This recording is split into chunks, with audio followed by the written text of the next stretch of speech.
I'll be presenting na lang din yung samples nung ilan sa mga pages nung atin na tables na gagamitin. Okay, so let me start with this module 1.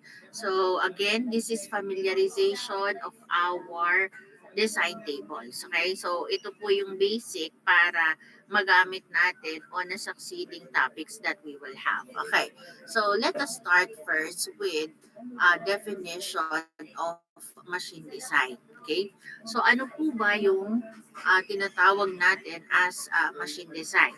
Just like yung nabanggit ko kahapon, this is very different with architectural design. Okay? So we are after here what we call the suitable dimensions. Okay? So that's the ultimate aim of the design. We are to find the suitable dimension, the safe dimension in fact, okay, of a machine member. Halimbawa po, we have there a shaft. So you are to determine what should be the diameter of the shaft to be used. Okay? So if it's ano naman po, if it is yung mga wire ropes natin, yung belt, so ano po ba dapat yung cross section? If it is a flat belt, then what should be the length, what should be the width, what should be the thickness of the belt to be used? Okay? Kung siya naman po ay pressure vessel, okay? Ano naman ang thickness ng plate and ano yung diameter ng vessel na gagamitin natin to accommodate yung mga pressurized gas. Okay? So, yan po yung basic ano natin dito. Yan ang ultimate aim natin for design. Okay? Yung machine design. So, again, we are to find the most suitable dimension. Okay? Saglit lang. Kuha lang ako ng pen tablet.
Okay, so again, this is our ultimate, this is our ultimate objective, that is to find the most suitable dimension. Again, pag sinabi po natin na suitable, it should be a safe dimension.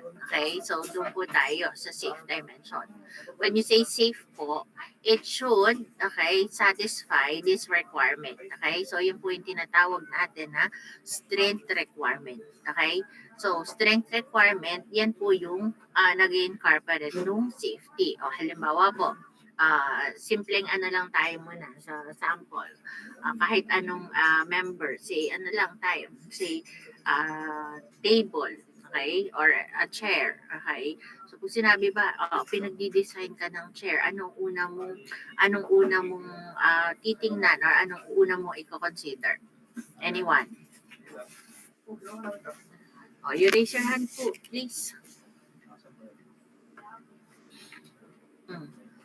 Pag sinabi natin magdi-design tayo nun, so we are after the material to be used. Okay, ano ba ang gagamitin ko para sa chair na yan? Okay? O ano pa ang kailangan nating malaman aside from the material? We have to know what would be the dimension. Ano ba yung thickness ng gagamitin natin na material? Halimbawa, we ought to use a wood. Okay? Ano yung thickness ng wood na gagamitin natin? Okay? Ano yung mga dimensions? The length, the width, the height, yan. Okay? So, paano po? Ano po ang i-consider natin para malaman natin? Para masabi natin, this would be safe enough to be used. Anyone? Sino po dito? Sino po kung pwede? Wait lang ha.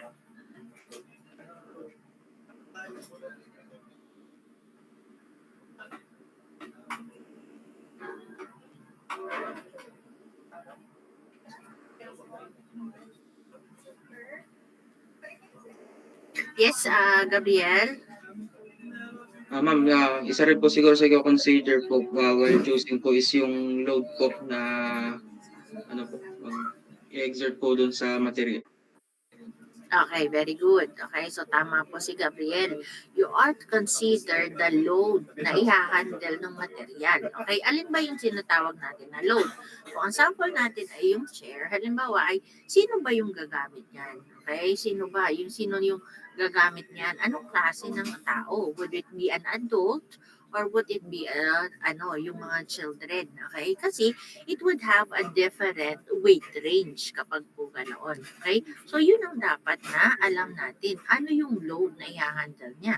Aside from yung mga taong gagamit, kung siya lalagyan mo ng iba pang gamit or iba pang bagay na ipapatong mo sa kanya, you have to know that. Okay? Kasi yun yung magiging basihan mo nung yung design. Okay? So, dapat yung dimension na makuha natin would be safe enough, okay, to handle this kind of load. Okay? So, yun po yung tinatawag natin as the strength requirement. Okay? Ito po yun. Okay? Kailangan po masatisfy yan para sabihin natin it is a safe dimension. Okay? So, ito po yung uunahin. Okay? Ito yung unang factor. Okay? Pangalawang factor would be yung economic side. Okay? You have to consider also the economic side sa design. Okay? So, when we say economics, alin po ang pipiliin natin? Yung pinaka mababa yung costing. Okay? Pinakamababa yung costing. But then sabi ko nga, ari po'y padalawa lang. Okay? Lagi mauuna is our strength requirement. Once this is satisfied, ito yung kasunod. Okay? Dapat po yung mababang costing. Okay? Yung design engineers, they are employed, okay, in a company para po mapababa yung operating cost. Okay? So, kasi pag mababa yung operational cost niya, okay, mas mataas yung magiging savings. Okay? Mas mataas yung magiging profit. Okay? So, di ba yung profit natin would be yung atin pong yung pong atin na pinagbilhan, less yung iyong nagastos equals this profit. Okay? So, yun po yung kailangan. Okay? Kaya po sabi natin as a design engineer, dapat meron kang malaking profit mag-generate to the company. Otherwise, yung pong company natin ay magsasara. Kasi kung mas malaki pa yung expenses mo over doon sa kinita mo, wala pong mangyayari doon. Okay? Kaya dapat binabalansin po iyan. Okay? Pagkatapos na masatisfy ang strength requirement, ito yung isusunod natin. It would be the economic side. Okay? Halimbawa, nasatisfy na yung requirement natin. Pipili tayo ngayon ng material na gagamitin natin. Okay? O parehas naman po itong si aluminum, for example, material 1 is aluminum, the material 2 would be the wood. Parehas naman po niya na-satisfy itong strength requirement. Parehas niya mahahandle ng maayos yung load na naka-apply sa kanya. But then, looking at doon sa kanilang costing, mas mahal po itong si aluminum over that of the wood. Okay? So, ano ang aking pipiliin?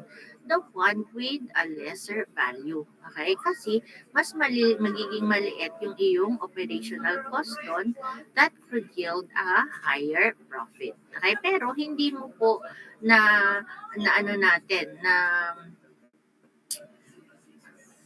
etong strength requirement natin, hindi naman po siya na nabaliwala. Okay?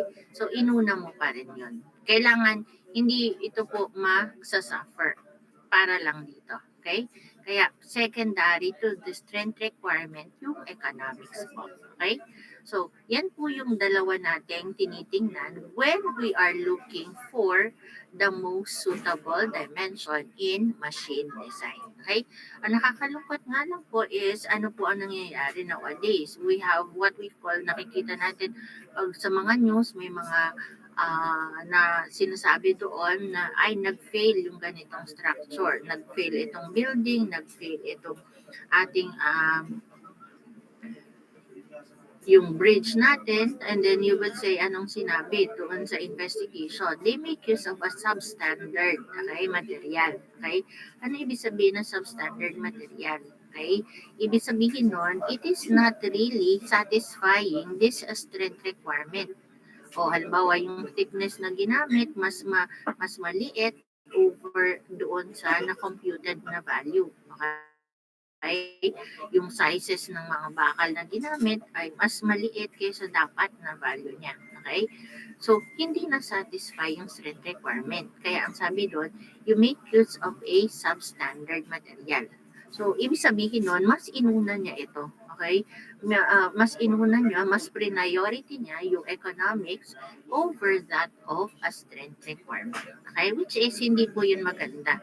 Which is, hindi po yun tama sa design. Lagi po itong mauuna over this one. Okay? Kumbaga may plenty of ano ka dito, may design options ka dito. Okay?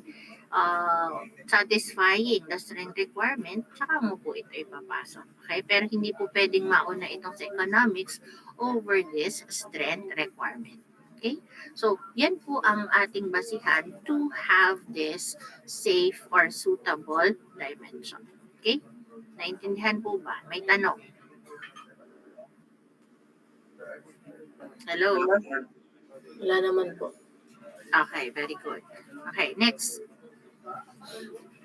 So, again, pag sinabi po natin machine design, yun po ang hinahanap natin. The suitable dimension, satisfying the strength requirement and the economic side. Okay.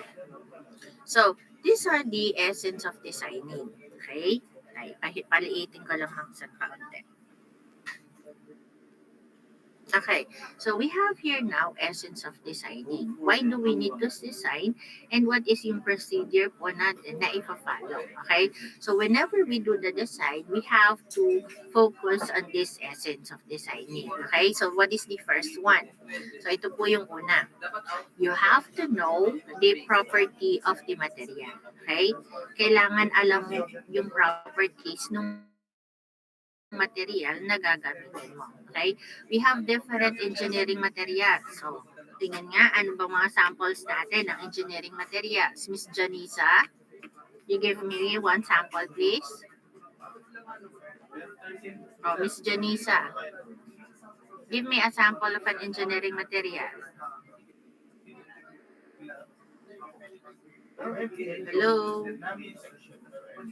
Oh, nasaan si Miss Janisa? Wala? Ma'am, polymers po. Okay, you have there the polymers. Miss Jeanette. Ceramics po. We have there the ceramics. Mr. Emmanuel. Ano po ma'am? Aluminum po, mga ganun. Okay, Tristan Jace. Ma'am, ano po yung non-ferrous materials po? Non-ferrous materials. John Ray. John Ray. Ma'am, yung mga metals po. We have there the different types of metals. Romelia. Composites po. We have there the composites. Aliyah. Cast irons po. Okay, Jasper. Ma'am, wood po. Again. Wood po.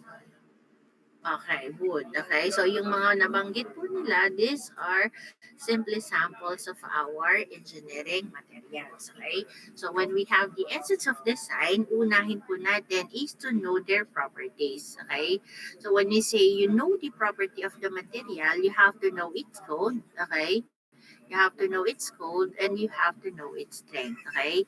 So, know the property of the material as to code. Okay? So, alin po yung tinatawag natin na code? Sa code po, meron po tayong AISI and SAE designations. Okay? But then these are just specific for steel. Okay? So, yan. So, AISI and SAE designation. So, review muna tayo from our engineering materials. AISI is an acronym. Okay? Ano bang ibig sabihin ng acronym na AISI?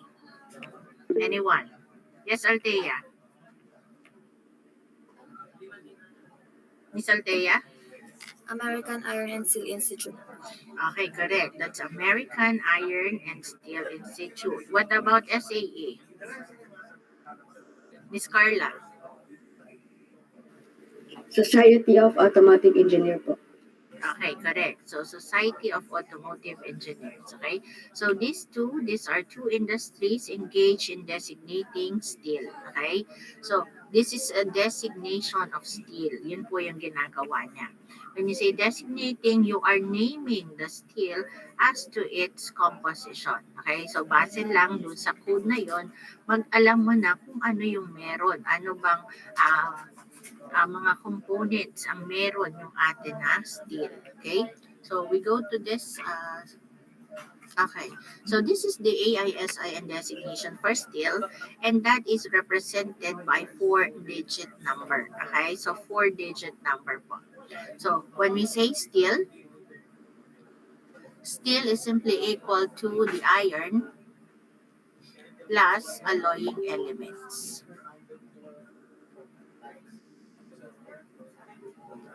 Okay. So, iron plus alloying elements. So, basically, pag sinabi natin na steel, ang tawag natin dyan sa Tagalog, bakal. Sa iron, bakal din. So, parehas lang yung tawag. Why? It is because it is mainly composed of iron. So, major percentage of it is the iron. Nakita lang, when you say iron, on its pure form, marami siya pong drawback. Halimbawa na lang ay napakadali niyang kalawangin. Okay? Which is of course not good for a structure. Okay? Kasi madali masisira. So in its pure form, hindi maganda siya gamitin. That is why, anong ginagawa? You add there alloying elements. Okay? So alloying elements, these are other elements, these are additives, okay, to your iron to enhance yung kanyang property. Okay? So halimbawa, yung tinukoy ko na lang na ay ang dali niyang kalawangin. Okay?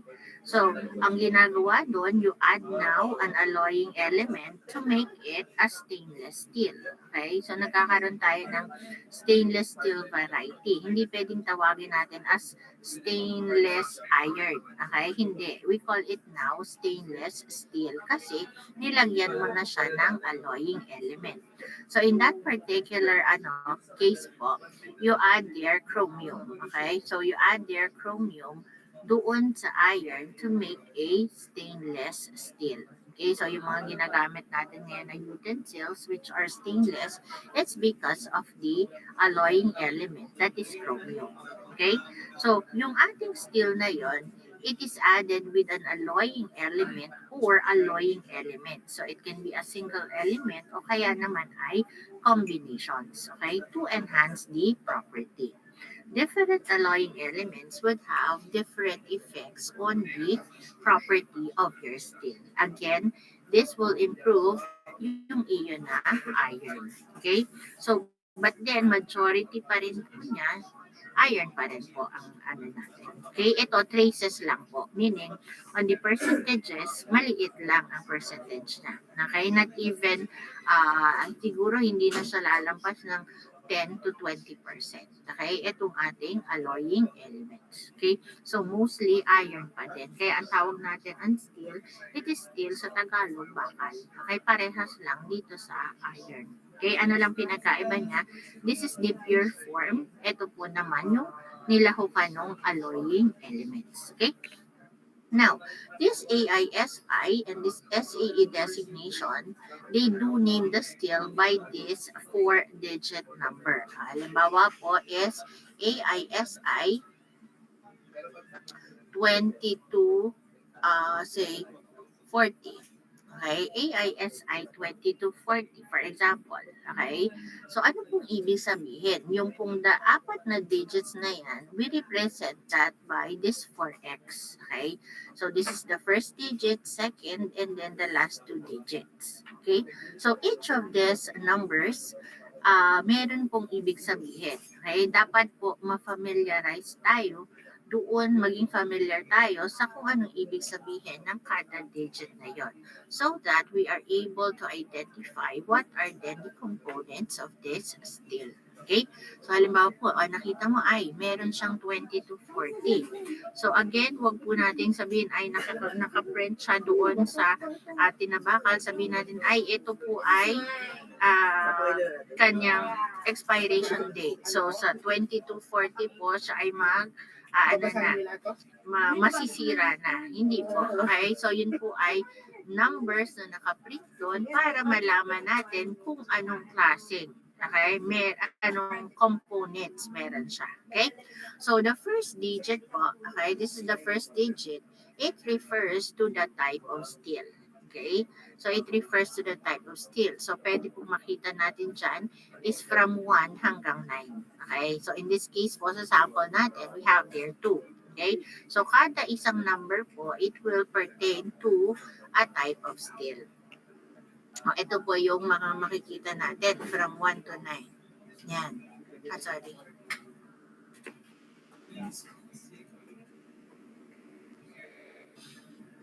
Okay, hindi ko pala nasama dito. Anyway, so from 1 to 9 po yun. 1 po would be a carbon steel, 2 is a nickel steel, and then so on. Okay? So try to, to search on the different types of steel. 1, 2, 3, hanggang 9 po yan. Okay? So 1 is carbon, it would be a plain carbon. 2 is nickel. Okay? And then 9 is silicon manganese. I thought na din siya kasama. Sorry. But then kasama siya doon sa lecture notes natin. Okay? From 1 to 9. Okay? So, ibig sabihin nito, yung 2 po na yun, this one is a nickel steel. Okay? So, anong ibig sabihin na siya nickel steel? Okay? Hindi ibig sabihin nun, nickel siya, ay nickel. This is still iron. Okay? Pagdating lang po doon sa alloying elements, yun pong nickel natin ang pinakamadami. Okay? Kumbaga, siya yung major alloying element. Kaya ang tawag sa kanya is nickel steel. Okay? So, it's the major alloying element. But then, basically, iron pa rin yung pinakamadami as to the percentage. So, next to iron, it would be the nickel. Okay? Kaya tinawag siya as the type of steel. Okay? So, first, sa composition, by the percentage composition, it would be first iron, the second would be the major alloying element. So, in this case, it would be nickel. Okay? So, that would be the first digit. The second digit refers to the percentage of major alloying element. And then, as I have said, sa sample po natin, this is nickel, it would be the major alloying element. So, therefore, ilang percentage meron siya? That is, what? 2%. Approximately 2%. Okay, yun po yung pangalawang digit natin. So, this AISI 2240 is a nickel steel having at approximately 2% of nickel. So, this one, okay, the second digit would be the percentage of the first digit. Okay, so you look at the amount. This is simply 2%. Okay, so sabi ko nga, iron yan. Marami pa rin yan. That is mostly 90 and above pa po yan. Okay? So, ito, kita nyo yung major alloying element niya, 2% lang. Okay? And then the last two digits, this would be the points of carbon. Okay? So, yung points of carbon, katulad po nito, this would mean it has 40 points of carbon. Okay?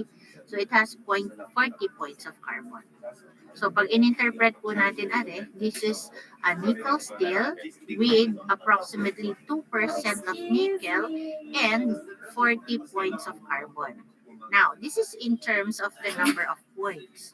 So, you have to convert that into percentage. So, this is equivalent to 0.001 0.40% carbon. Okay, so ang gagawin lang natin doon sa number of points, lalagyan mo lang ng point doon sa unahan. Okay? So, equivalent to 0.40%. So, ang liit lang ng amount po. Okay? Ayan. Kung kapag pinagsama nyo po are 4.40 plus 2, that would be 2.4% only.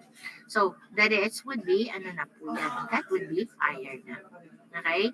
So, iyan po yung atin na designation. So, malalaman mo yung kanyang composition base sa binigay po na number. Okay? So, dapat aware po tayo as to ano ba yung type ng steel niya at ano yung mga kasunod. Okay? So, sa design po, pinakamahalaga po natin dyan at ginagamit natin for design is these points of carbon. Okay? You have to know ano yung bilang ng carbon. Okay? At doon po natin yun makikita sa dalawang huling number. Okay? So, you have to know whether the material given is a ductile or a brittle material. Okay? Diyan po sa dalawang huli. Okay? So, you have to identify, is it ductile or is it brittle po ba? Ano po ba ang pinagkaiba ng dalawa? Anyone? You give me a particular property kung paano nagkaiba si ductile at saka si brittle material. Raise your hand po.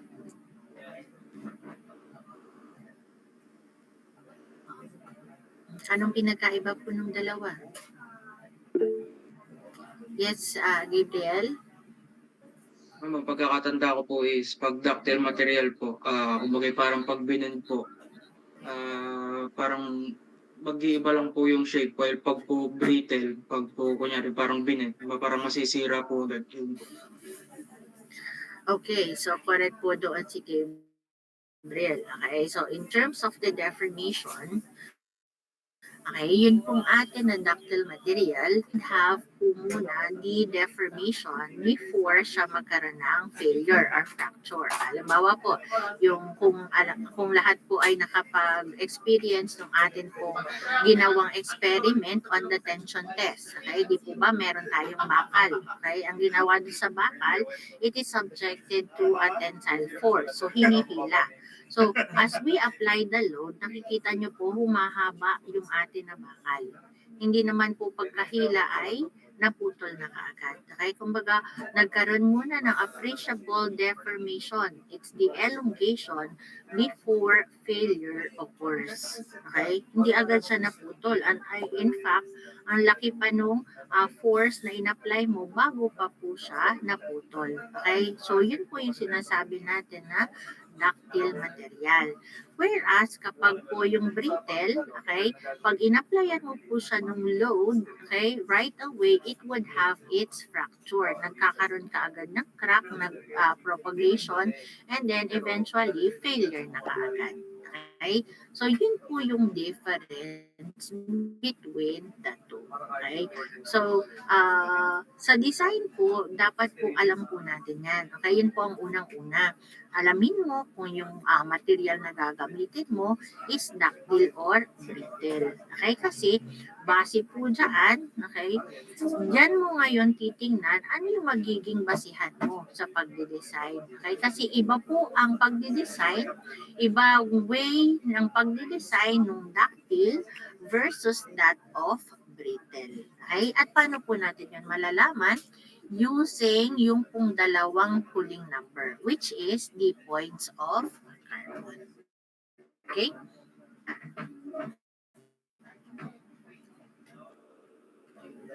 Okay. Ay, mali. Sorry. Okay, which is the points of carbon. Okay, so paano po natin malalaman? Tingnan lang po natin sa dalawang huli. Okay? At pag nakita po natin dyan that you have there 50, okay, and below. Okay, so pag nakita mo po dyan is 50 and below, we say it's a ductile material. Okay? But then if it is above 50, then yan na po ay brittle. Okay? So, yun po ang titingnan. This is on the points of carbon. Yan. Okay? So, isa pa lang pong tingin doon sa code natin ay you can identify whether it is ductile or brittle. So, ano po yung tatandaan? A brittle material, it has a high carbon content. Okay? Kapag po ductile, medium and low. Kaya po siya ay 50 and below. Pero pag siya po ay brittle, that would be above 50 or above 0.50% in terms of the percentage. Ano po is in terms of the points of carbon. Okay? Yan. So, pag halimbawa po, ano po, samples po natin. Yan. You identify now whether the following is a ductile or a brittle material. Okay? Let us have a number 1. Okay? Ano muna natin? Si Tristan. Tristan Perez. Number 1, ductile or brittle? Brittle po. That would be a brittle material. Okay? Why brittle? 95% po yung ano niya. Mali. Hindi po 95%. Ay, Anong 95 tama? points po. Okay, 95 points of carbon. So, it's a brittle material. Okay? Number 2, Japet. Japet. Pangrinig po. Ano yung number 2, anak? Ductile or brittle? Retail din po. Brittle ba yung 9850? Ano sabi ko kanina? Balikan natin yung slide. Ductile pala, ma'am. Yan. 50 and below, it's a ductile material. And then above 50, it would be brittle. Ano ulit ang sagot natin, Japet? Ductile po, ma'am. Number 2, 50 it's a below po. ductile material. Okay. Next, number 3. Number 3, Miss... wait lang. Okay, Miss Thea. Ductile po, ma'am. Since It's 20 points also... po. Okay, correct. Number 4, Jeter. Ductile po, ma'am. It's also a ductile material. Number 5, Miss Aliyah. Brittle po, ma'am. Number 5, Ay, ductile po pala. ductile. Huwag magkakamali. Sabi na that would be 50 and above 50, yun lang po ang brittle material. Carl Benedict, 6. Carl Benedict.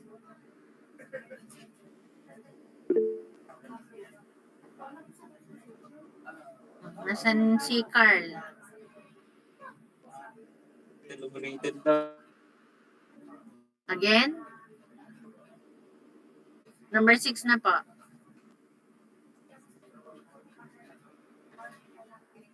Naka-mute ka, Utoy. Ano?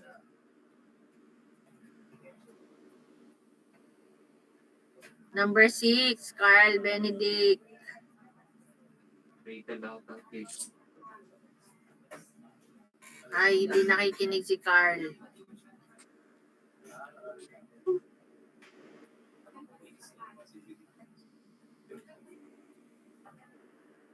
What is AISI 6152?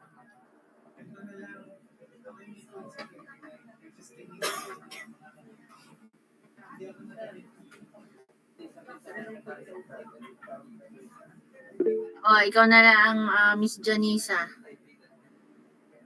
Brittle po, ma'am. It's a brittle material. Okay, why? Gawa po above 50 po. Okay, correct. Number 7, JC.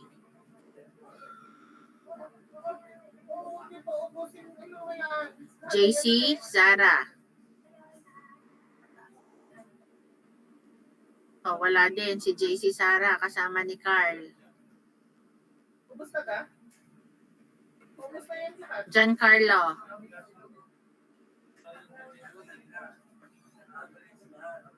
Giancarlo, 7. Oh, bakit walang mic, Giancarlo?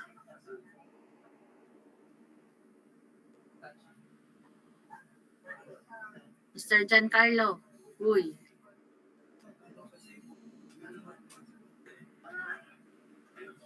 Bakit nasa biyahe? May klase tayo. John Peter, Yes po, ma'am. number 8.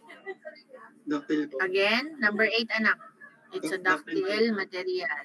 Okay. 9. Queen Christopher. Ano po, ma'am? Dactyl po. Okay, it's also a ductile material. 10. Robert.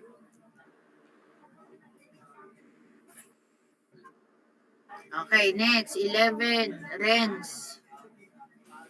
Ductile po. It's a ductile material. And last, number 12.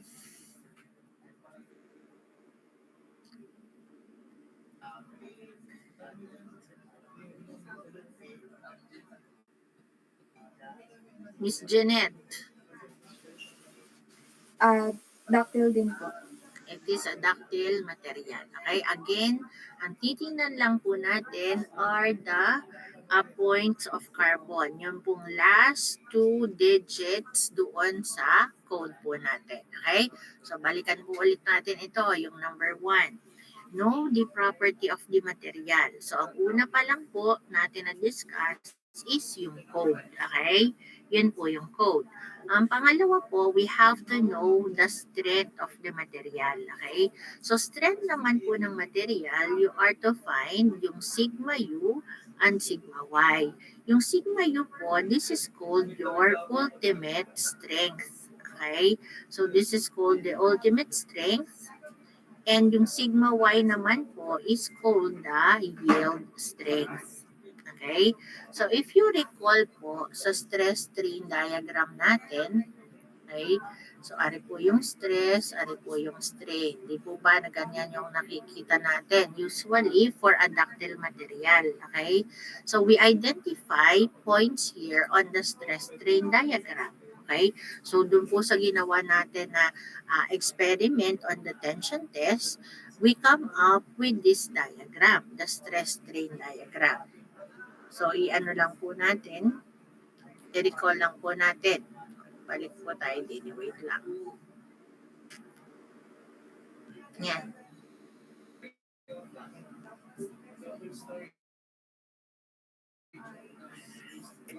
Okay, so let us have po, okay, i-recall muna natin yung stress strain diagram. So, we have here, okay, the stress strain diagram. This one is for a ductile material. Okay, and then another one, stress strain diagram for a brittle material. Ano po ang pinagkaiba ng typical diagrams nila? Kapag ductile material po, it is somewhat like this. Parang dalawang ganun po. Okay? Kapag brittle po yan, ganyan lang itsura niya. Okay? And then, we identify points po on this diagram. Okay? Ito po, parehas po mag-start at point 0, 0. 0 stress and 0 strain. Okay? Tapos po, makikita nyo po, this would be a straight line. Okay? Sa dulo po ng straight line, it marks a point. Ganun din po ito. Yung dulo ng straight line, it marks a point. So, you will label it as point A. Okay? Ano po ba yung tawag sa point A na iyan? O, sino pong nakaalala? Ano po yung point A na yan?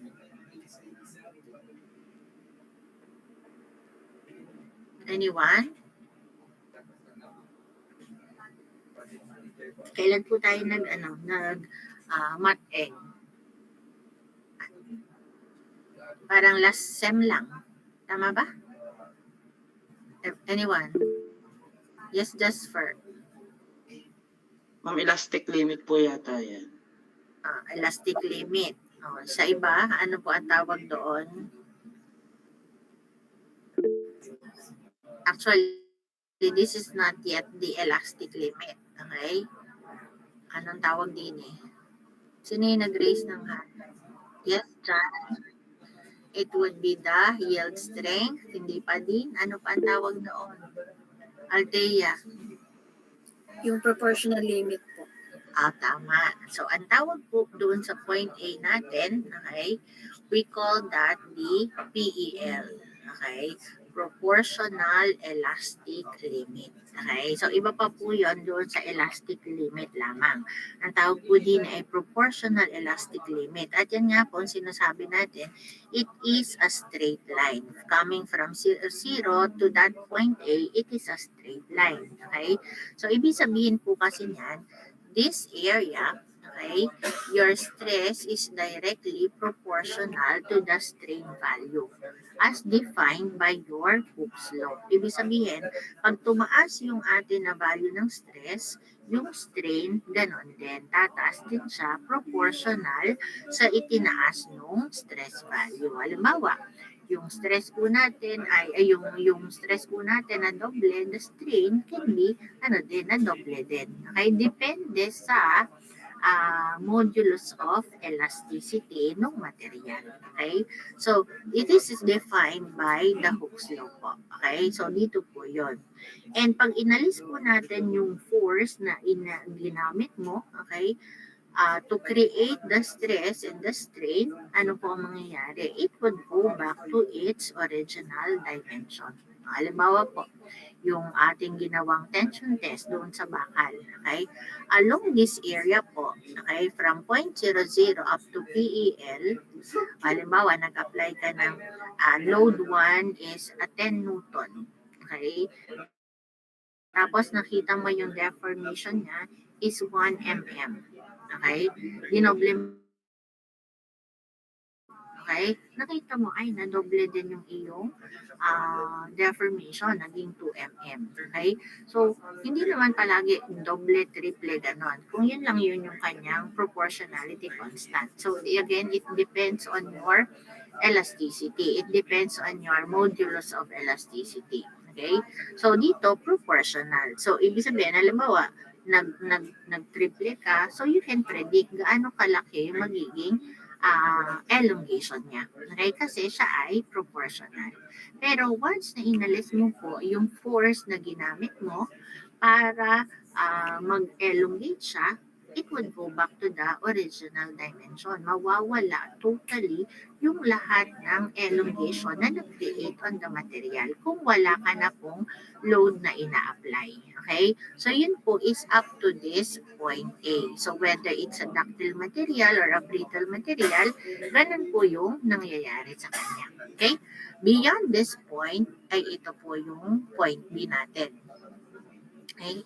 So, it is on the ductile material only. From A to B, yan. Okay? Ito po yung point B natin. So, this time, hindi na po siya straight line. This is more of a curve. Okay? So, naka-curve na po yan. So, itong B po, yun yung sinasabi kanina ni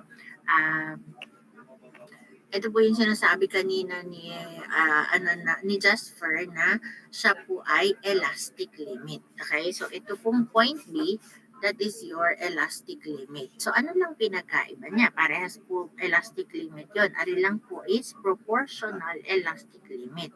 Ito po ngayon, hindi na po siya proportional.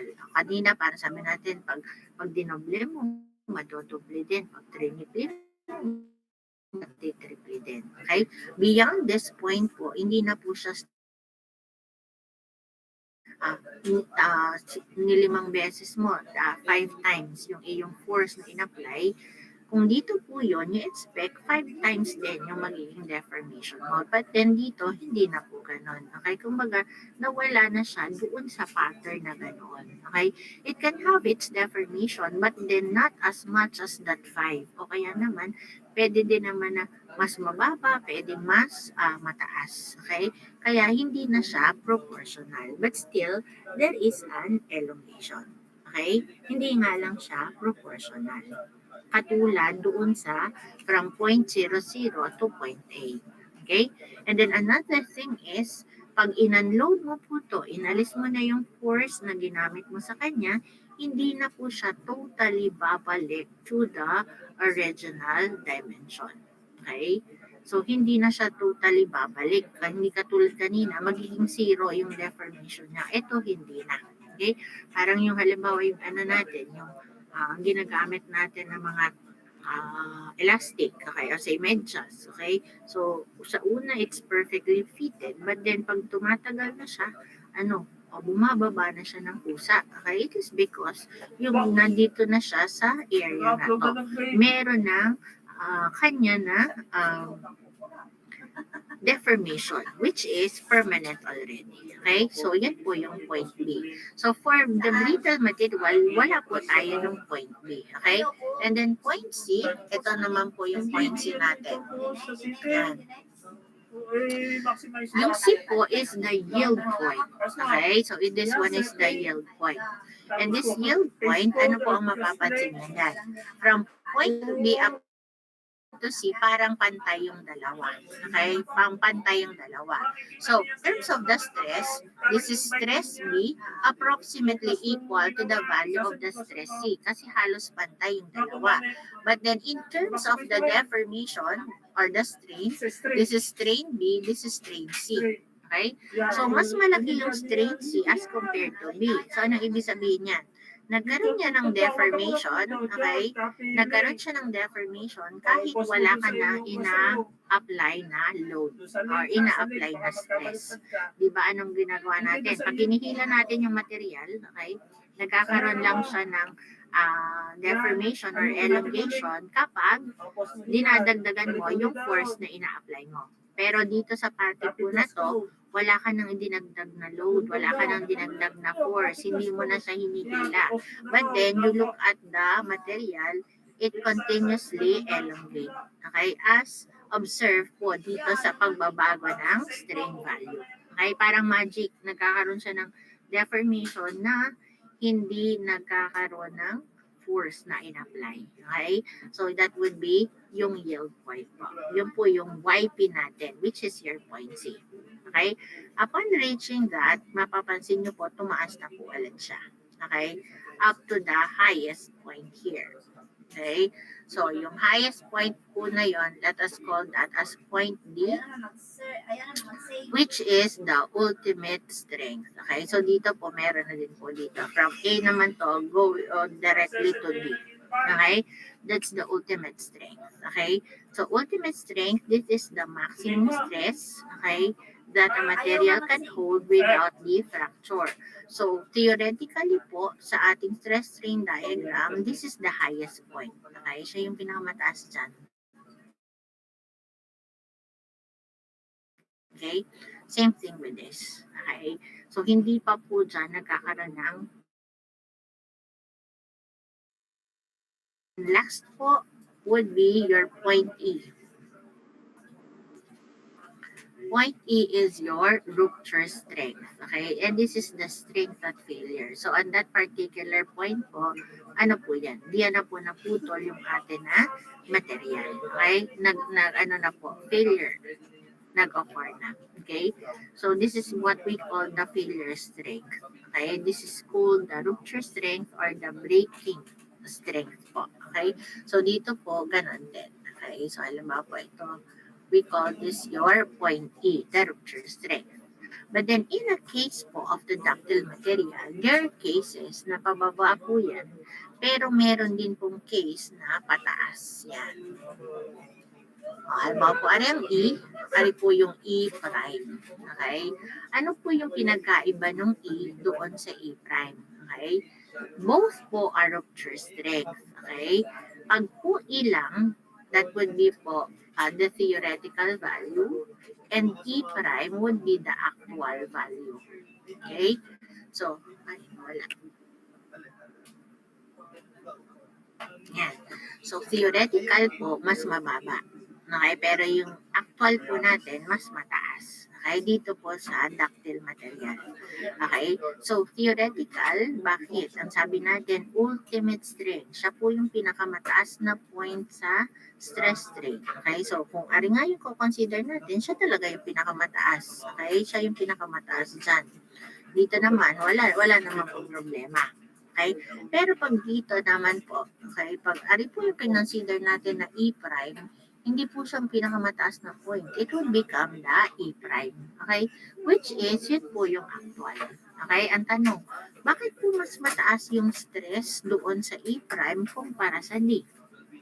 Okay? So, bakit po mas mataas on the actual kumpara sa theoretical? So, it comes with your equation, sigma equal to force over the area. Okay?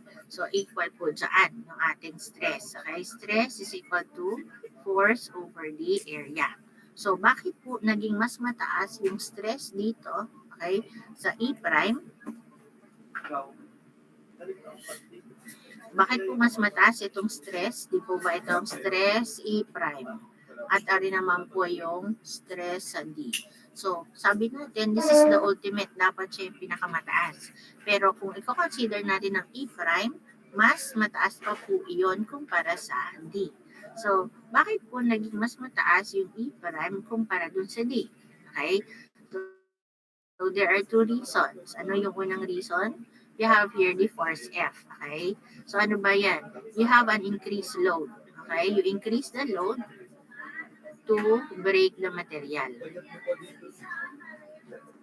Diba? Para maputol yung material, anong ginagawa mo? You increase the load.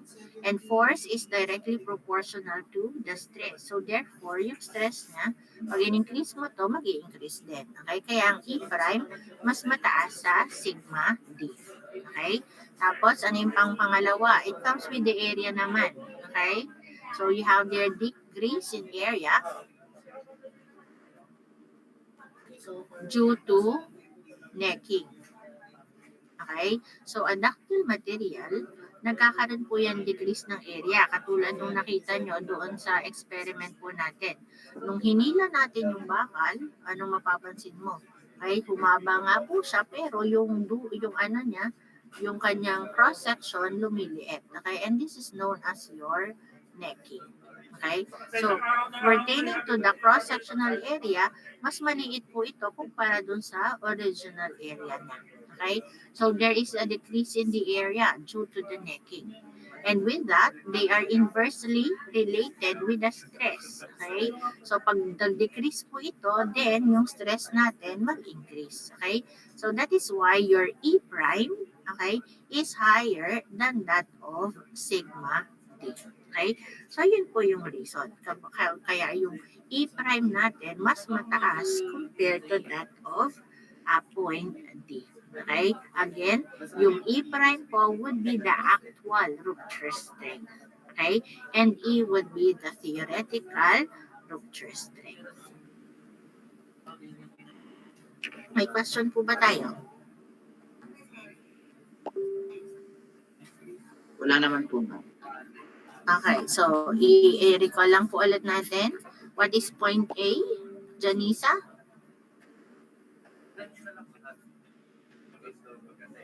Hello? Oh, what is point A, Miss Janisa? Yung ano po, proportionality limit po. Proportional elastic limit. Okay, point B, Miss Carla. Elastic limit po. You have the elastic limit. Point C, Japet. Yield, ano po? Ano po? Ano ang letter C? Japet.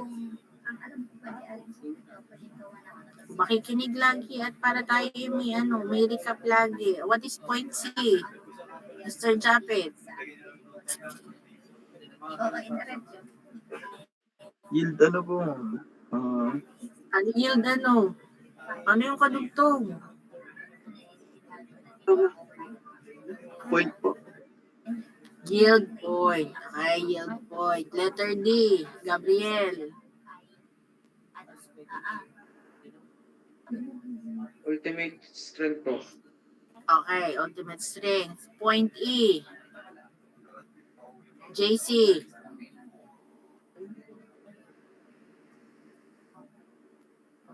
Wala pa din si JC.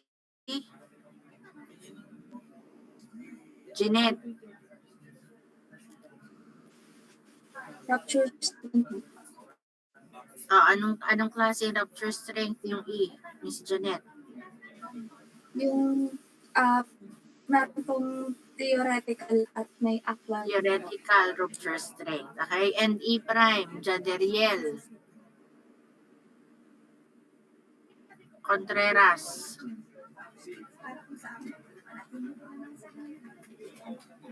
Jadriel Contreras. Wala. Nasaan na mga ito? E prime, Emmanuel. Ma'am, nalimutan ko po kung ano yung E-Prime. Hindi nakalagay pa din Nadini pa sa slide natin. Ano nakalagay din Utoy? E prime. Yung ma'am, actual po. Actual na ano? Tawag to.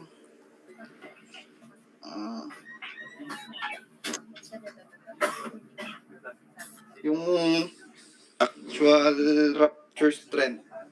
Okay, it's the actual rupture strength. Okay, so laging makikinig ha at pag nagre-recap ay nakakasagot. Okay, so that would be the actual rupture strength. So this defines the stress strain diagram, okay, of a ductile and a brittle material. Okay, let me go back. So, nauna na natin yung code, yung pangalawa ay yung strength. Okay, so napunta tayo sa stress strain diagram, but then sa strength na yon, do sa stress strain diagram na yon, ang kailangan natin dyan would be the ultimate strength and the yield strength. Okay? Yung yield point po dito sa ductile material, yan po yung kukunin natin, yung point C. Okay? Sa brittle naman po, ito namang point D, which is the ultimate strength. So kung i-define po natin yung dalawa, i-differentiate po natin yung dalawang stress strain diagram, ang mapapansin nyo, ano yung pinagkaiba ng dalawa? Okay? Dito sa brittle material, there are missing letters. Okay? Nawawala po yung points B and C. Wala yung area na to kasi ito parang dalawang ganon. Ito naman isang buo. So nawawala po dito yung B and C. Okay? B is the elastic limit and C would be the yield point. Okay? Or yield strength. So, yun po yung nawawala. Bakit wala yun on a brittle material? This is where yielding occurs. Di ba yung sinasabi ko kanina, nagkakaroon siya ng elongation before the fracture. Ganyan, na meron mo ng deformation.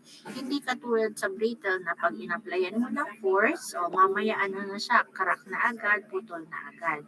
You cannot see the appreciable deformation doon sa brittle material. Kaya po, wala po yung points B and C. Dito po sa B and C, dyan po yung necking, dyan po yung yielding nag-o-occur, which is wala sa brittle material. Kaya, doon po sa mga points po na yan, from A hanggang letter E, ang kukunin lang po natin dyan is pinakamahalaga po dyan is the ultimate and the yield strength. Okay, yun po yung kukunin. What is the ultimate strength of the material and what is the yield strength of the material. Now, saan po natin makikita yung values po ng ultimate strength at ng yield strength? O halimbawa, doon sa sample natin kanina. Yan, okay? Ay, hindi pa pala ano. Yan. O halimbawa ay yung C1095 normalized. So, ano po yung ultimate strength niya, ano yung yield strength niya. Okay? So, dun po natin siya makikita sa design tables po natin. Okay? So, let me present po. Mapalit lang po muna ako ng slide po.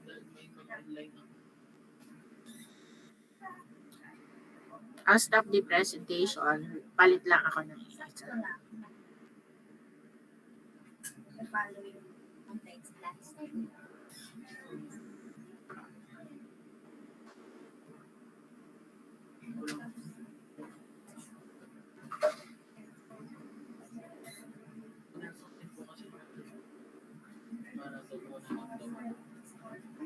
Yan. Nakikita na po ba? Hello? Yes po, ma'am. Okay. Yes po. So, ito naman po, ito yung ating design tables. Okay? So, halimbawa po, sample natin is AISI.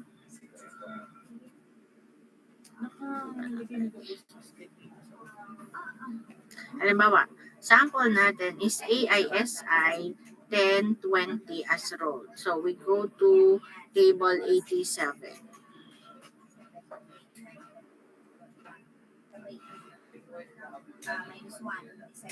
Yan. So, dapat po maalam tayo gumamit ng mga tables na yan. Yan. Okay. So, see our sample here. This is table 87. Okay. Table 87. Yan. Typical properties of wrought ferrous metals. Okay. Ay, lakihan ko lang para makita niyo ng ayos.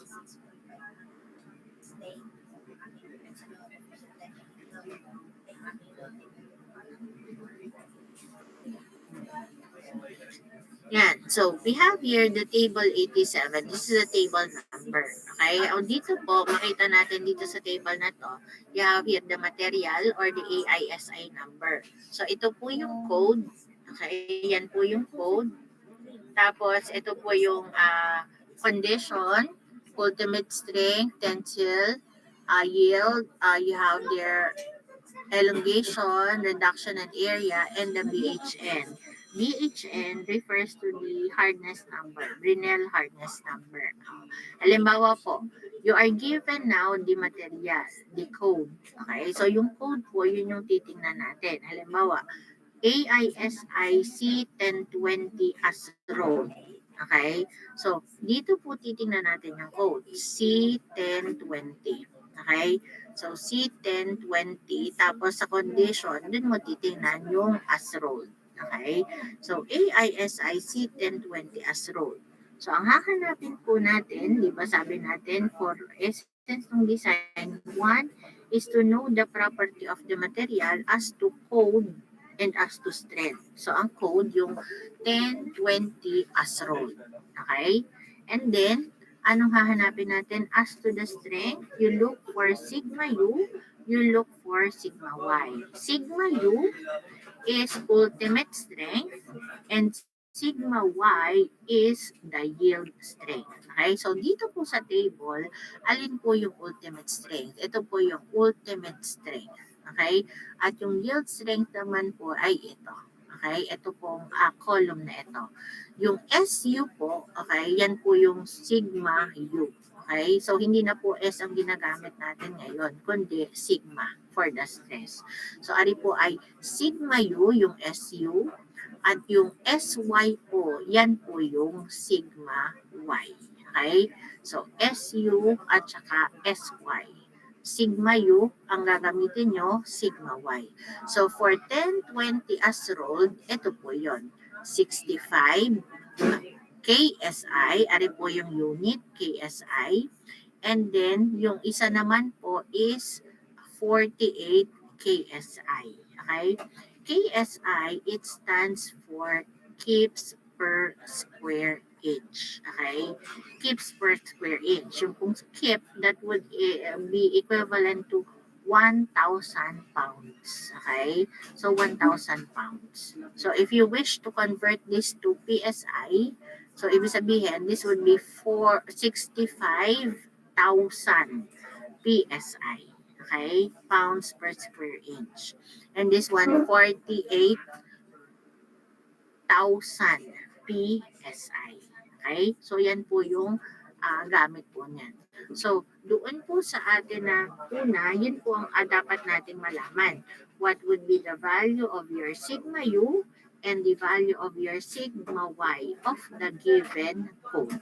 Okay? So, yun po ay titingnan natin sa mga tables po dito sa atin po na design tables. So, yung kung ibibigay ko sa inyo ng mga design tables, again, huwag nyo po yung susulatan. Kasi nga po, kung may sulat po yan, hindi po yan pwedeng gamitin on examination. Okay? Kaya, titingnan nyo lang po dito. Huwag po tayo magli-leave ng kung ano man po na markings. Okay? Nakuha po ba? Nasundan? Yes po, ma'am. Yan. So, here po, sa mga ganito po, okay? So, titingnan mo lang po dito yung AISI number. Yan. Okay? Tapos, yung condition, tapos dito na po. Okay? So, hindi lang po tayo nakalimit sa table 87. Okay? Sa lahat po din, dito nyo po titingnan. This is table 88. Kung saan nyo po makita yung given code. Okay?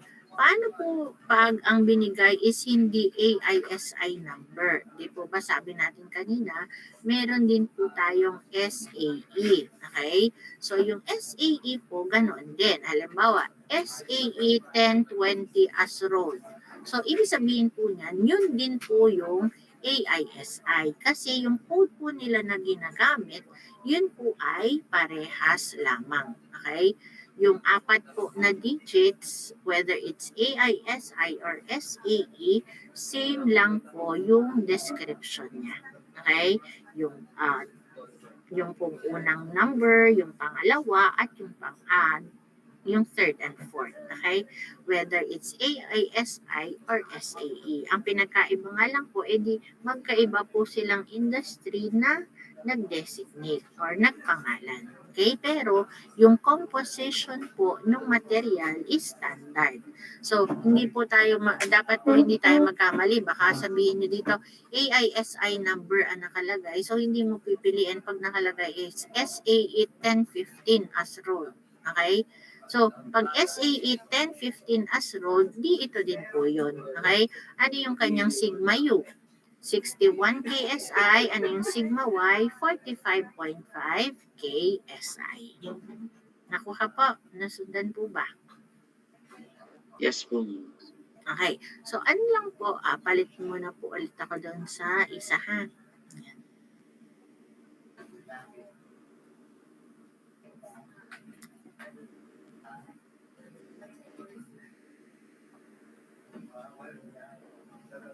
Yan, balik lang po muna ka dito ulit. Okay. So, ang gagawin po natin dyan, halimbawa po, yung sample natin kanina, AISI C1020 as rolled. Okay? So, this is the property of the material as to the code. Okay? Ang sunod po natin ilalagay is the property of the material as to the strength. Okay? So, we are to find ano yung sigma U, ano yung value ng sigma Y. So, nakita po natin kanina, yung sigma U po natin, ano yung nga yung value natin kanina, nung C1020 as rolled. Ay, balikan ko lang ulit. That is 65, kung hindi ako nagkakamali, 65 and 48 KSI. So, this one is 65 KSI. The other one is 48 KSI. Okay? So, ganyan po natin nakita, okay, yung value niya doon sa design table po natin. But then, on your solution, hindi po ganyan lang yung ilalagay natin. Okay? So, dapat po ilalagay mo ano yung reference table. Okay?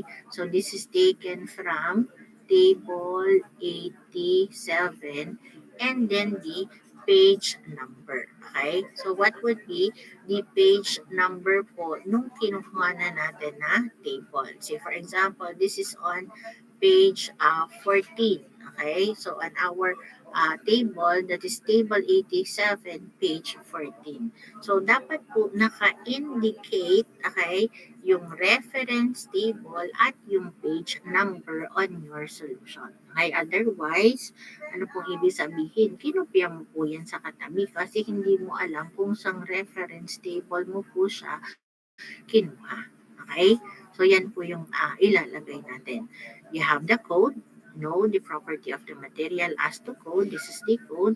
And as to strength, you identify whether it's sigma, ano yung value ng sigma yun niya at sigma y.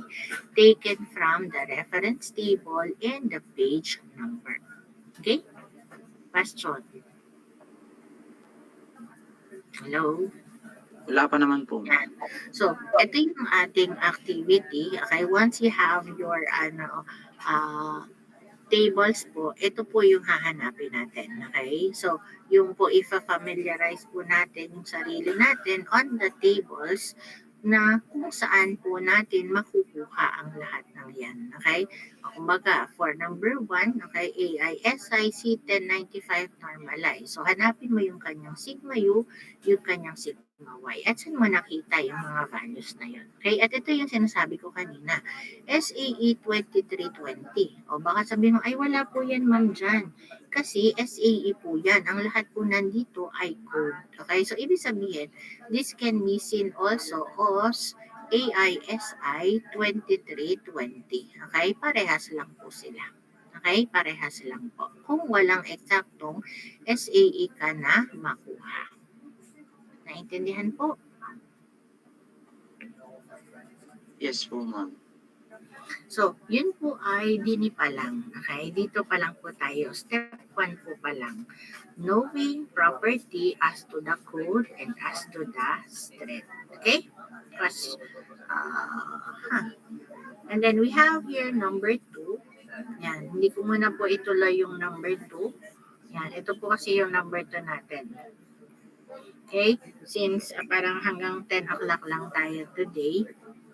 So, hanggang doon lang muna po. And we'll have this sample exercise, okay, on our next meeting. Kaya bukas, just for pasuyo, pakikuha mo dito yung atin po na tables, okay? Machine tables.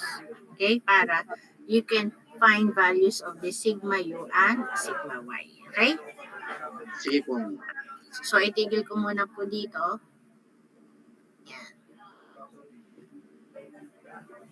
Okay. I'll stop the presentation now. Yan. I am wondering bakit yung iba ay nasa biyahe. O, may klase tayo online. May ano ba? May face-to-face ba today?